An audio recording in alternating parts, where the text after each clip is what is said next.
নমস্কার বন্ধুরা, মিটমিরা চ্যানেলে আপনাদের সকলকে জানাই স্বাগতম। আশা করি আপনারা সকলে ভালো আছেন। তো আসুন, আজকে আপনাদের জন্য নিয়ে এসেছি নতুন একটি রেসিপি।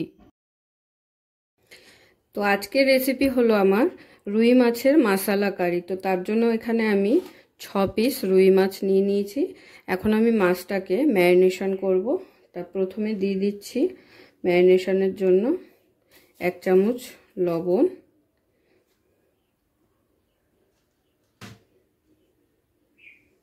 1 চামচ হলুদ,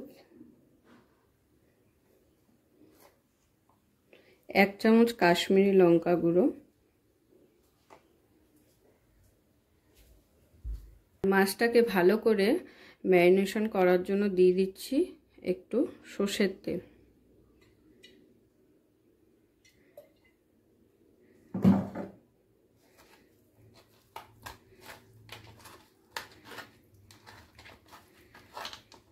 আমি এখানে 6 পিস মাছ নিয়েছি। আপনারা চাইলে বেশি মাছ দিয়েও করতে পারেন। তো যে যতটা পরিমাণ মাছ নেবেন সেই অনুযায়ী মশলাগুলো অ্যাড করবেন।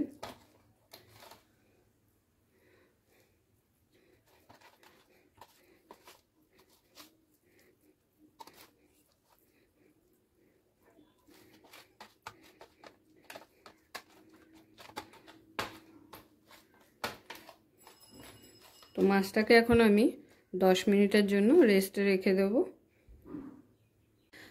তো এবার আমি প্রথমে একটি মশলা রেডি করে নেব। তো তার জন্য আমি এখানে একটা মিক্সিং জার নিয়ে নিয়েছি।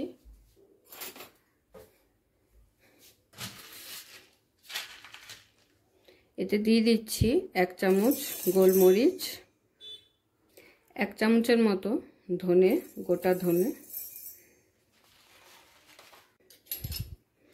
আর দিয়ে দিচ্ছি 1 চামচের মতো গোটা জিরে,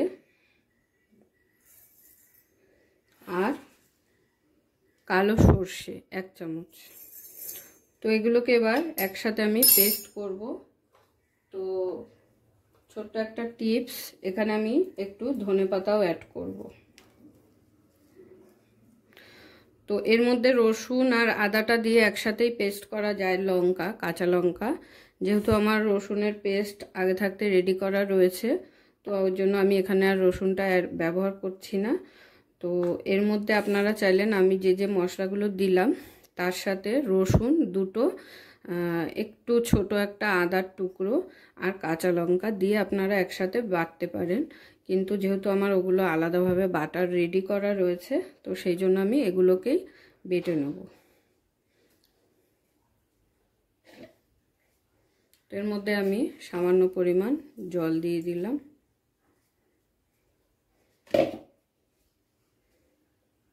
তো দেখুন আমার মশলাটা রেডি হয়ে গেছে। আপনাদের দেখিয়ে দিই মশলাটা কত স্মুথলি রেডি হয়ে গেছে, দেখতেই পাচ্ছেন।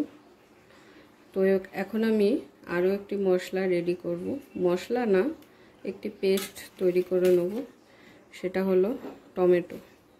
তো টমেটোটাকে আমি কেটে নেব রাফলি করে। এবার আমি টমেটোটাকেও পেস্ট করে নেব।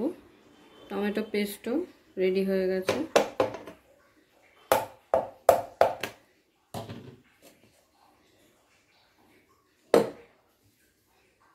তো এরপর আমি চলে যাব পরের স্টেপে। প্রায় 10 মিনিট হয়ে গেছে আমার এগুলো রেডি করার সময়। এতক্ষণে মাছটা ভালোভাবে ম্যারিনেশন হয়ে গেছে। তো এখন আমি মাছগুলোকে ভেজে নেব। তো এখন আমি প্রথমে মাছগুলোকে ভেজে নেব। তো তার জন্য আমি গ্যাস ওভেনটা জ্বালিয়ে দিচ্ছি আর বসিয়ে দেবো একটি কড়াই।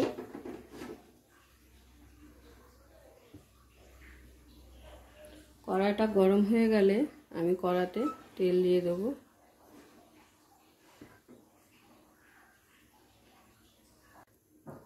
কড়াটা গরম হয়ে গেছে। তো কড়াতে আমি এখন দিয়ে দিচ্ছি সর্ষের তেল মাছগুলো ভেজে নেওয়ার জন্য। তেলটা খুব গরম হয়ে গেছে। তো এখন আমি তেলের মধ্যে মাছগুলোকে দিয়ে দেবো।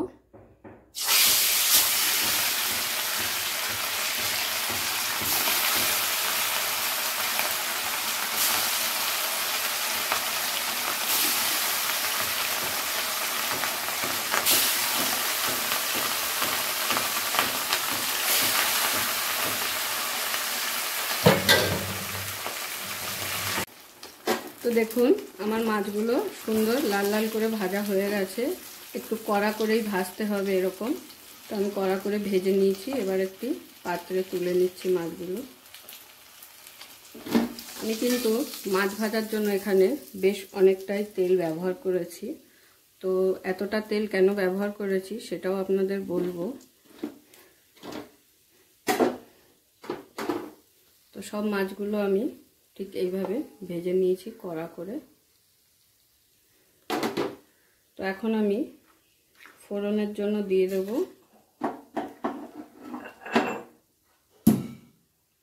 দুটো লবঙ্গ, এলাচ। আর এই তেলের মধ্যে দিয়ে দেব 1 চামচ কাশ্মীরি লঙ্কা গুঁড়ো। আর একটা কথা বলি, অবশ্যই এই সময় গ্যাসের ফ্লেমটাকে কমিয়ে নেবেন। আর দিয়ে দিচ্ছি হলুদ।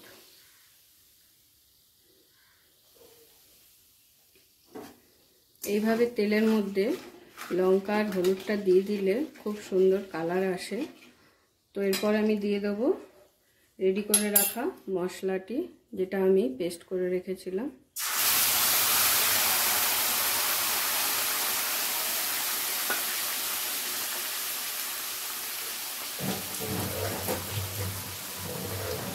তো আগেই আপনাদের আমি বলেছি রসুনটা যেহেতু আমার আলাদাই পেস্ট করা রয়েছে, তো সেই জন্য আমি রসুনটাও দিয়ে দিচ্ছি আলাদাভাবে।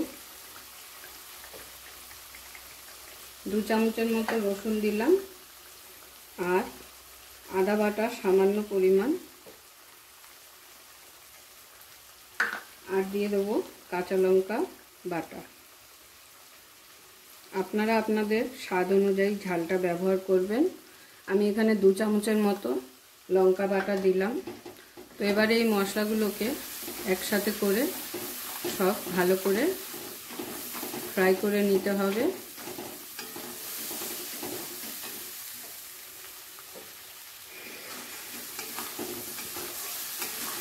গ্যাসের ফ্লেমটাকে বাড়িয়ে দিয়ে মশলাটাকে ভালো করে কষিয়ে নেব যতক্ষণে না মশলা থেকে তেল ছাড়ছে। আমি কিন্তু ধনেপাতা, গোটা গোলমরিচ, গোটা জিরে, গোটা ধনে এগুলো একসাথে পেস্ট করেছিলাম। আপনারা চাইলে তার মধ্যে আদা, রসুন আর লঙ্কাটা দিয়েও একসাথেই পেস্ট করে নিতে পারে। তো মশলাটা কষে আসছে, এর মধ্যে এবার আমি দিয়ে দেবো টমেটো পেস্টটা।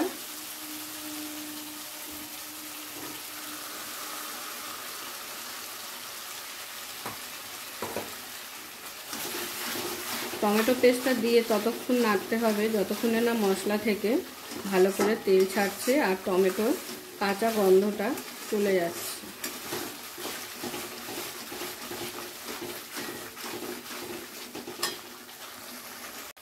তো দেখুন মশলাটা খুব সুন্দরভাবে কষে গেছে, মশলা থেকে তেলও ছাড়তে শুরু করেছে। ঠিক এই পর্যায়ে আমি সামান্য মশলার বাটি আর টমেটোর বাটি ধোয়া জল কিছুটা অ্যাড করে দিলাম। এই জলটা দিয়ে আমি আবারও মশলাটাকে ভালো করে কষিয়ে নেব, কারণ মশলা যত কষাবেন ততই গ্রেভির স্বাদ বেড়ে যাবে।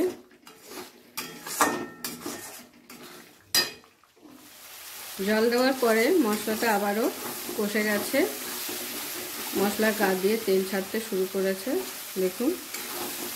তো এই পর্যায়ে আমি এবার দিয়ে দেবো জল।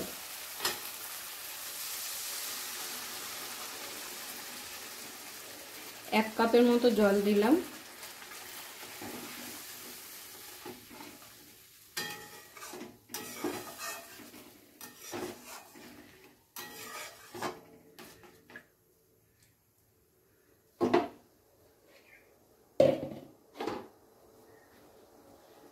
ঝোলটা ফুটে উঠলে আমি ভেজে রাখা মাছগুলো দিয়ে দেবো।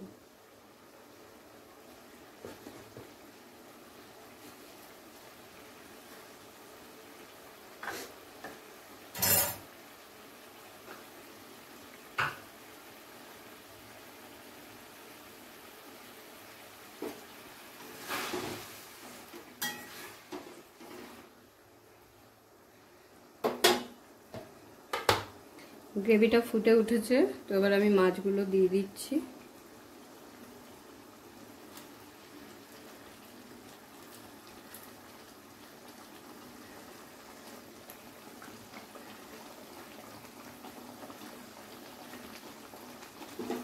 মাছগুলোকে একটু মশলার সাথে ভালো করে মিশিয়ে দেব। তো এবার 10 মিনিট এটা ফুটতে দেব। তো আমি 10 মিনিট পরে ফিরে এসেছি, দেখে নেব। দেখুন মশলাটা সুন্দর টেনে গেছে, জলটা, মশলার যে জলটা ছিল সেই জলটা কিন্তু টেনে গিয়ে তেলটা ছাড়তে শুরু করেছে। তো আপনাদের একটা কথা বলার ছিল, সেটা হলো আমি মাছ ভাজার সময় অতটা কেন তেল নিয়েছিলাম সেটা বলছি। সেটা হলো তেলটা একটু বেশি নিয়ে নেবেন, কারণ যখন আপনি মশলাটা কষবেন ওতে যে সর্ষেটা দেওয়া হয়েছিল, একটু তেলটা বেশি নিলে সর্ষেটা কষানোর সময় তেতো হয় না। তো এখন আমি একটু লবণ চেক করে নেব।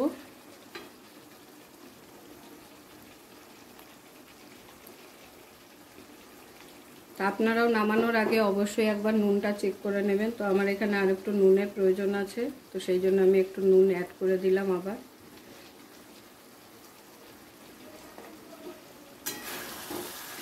তো আমার গ্রেভিটা কিন্তু একদম টেনে এসেছে। তো নামানোর আগে আমি এখানে আরও কিছু মশলা অ্যাড করব।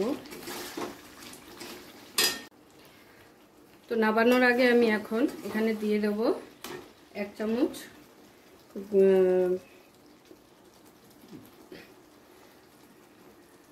গরম মশলা,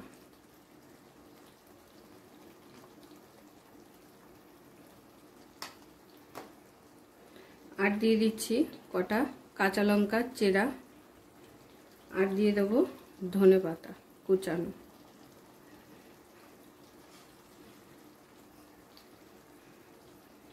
এবারে সবগুলোকে একসাথে ভালো করে একটু মিশিয়ে দেব। রুই মাছের মশলা কারি আমার একদম পারফেক্টলি রেডি। তো আপনারা বাড়িতে অবশ্যই ট্রাই করবেন। একঘেয়েমি রুই মাছের ঝোল খেতে খেতে বোর হয়ে গেলে এইভাবে অবশ্যই একবার ট্রাই করবেন। আশা করি আপনাদের সকলের ভালো লাগবে। আর আমার ভিডিও যারা নতুন বন্ধুরা দেখছেন অবশ্যই চ্যানেলটি সাবস্ক্রাইব করে নেবেন আরও নতুন নতুন ভিডিও আপডেট পাওয়ার জন্য।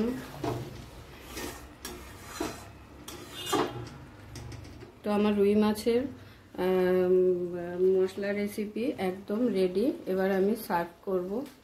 তো সব কিছু আমি মিশিয়ে নিয়েছি। তো আমার রুই মাছের মশলা কারি কিন্তু একদম রেডি। দেখুন খুব সুন্দরভাবে গ্রেভিটা হয়েছে। তো এবার আমি একটা প্লেটে সার্ভ করে নেব।